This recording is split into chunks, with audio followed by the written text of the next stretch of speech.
नमस्कार, मी doctor Ganesh Shivarkar, senior consultant paediatric intensivist आणि निओनॅटोलॉजिस्ट म्हणून सूर्य हॉस्पिटल बरोबर मागील 12 वर्षांपासून कार्यरत आहे। आज मी तुम्हाला सूर्य हॉस्पिटलच्या अतिदक्षता विभागाबद्दल माहिती देणार आहे।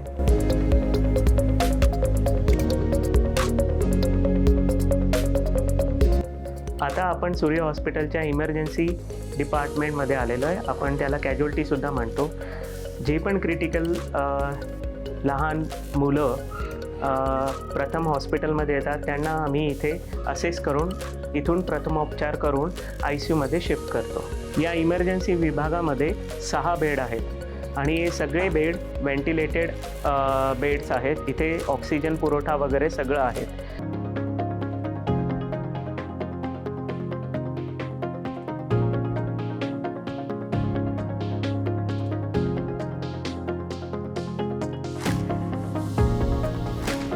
हे आमचं पेडियाट्रिक इंटेन्सिव्ह केअर युनिट आहे।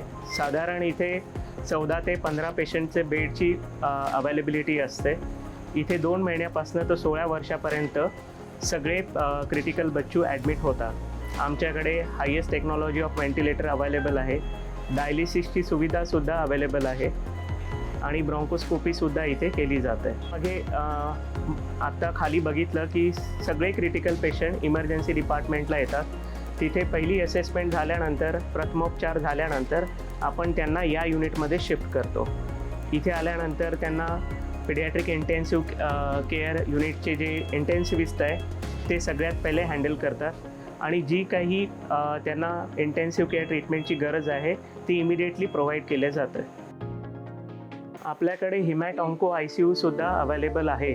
ज्या पण बाळांना ब्लड सेल कॅन्सर्स असतो किंवा बाकी कॅन्सरच्या आजारामुळे जे पण मुलं आपल्याकडे ट्रीटमेंट घेतात त्यांच्यासाठी वेगळ्या ICUची अवेलेबिलिटी आपल्याकडे आहे। या व्यतिरिक्त आपल्याकडे 2 आयसोलेशन ICUसुद्धा अवेलेबल आहे, जिथे आम्ही खूप क्रिटिकल पेशंट ज्यांना तीव्र प्रकारचे इन्फेक्शन झालेले आहे त्यांना ट्रीटमेंट देतो।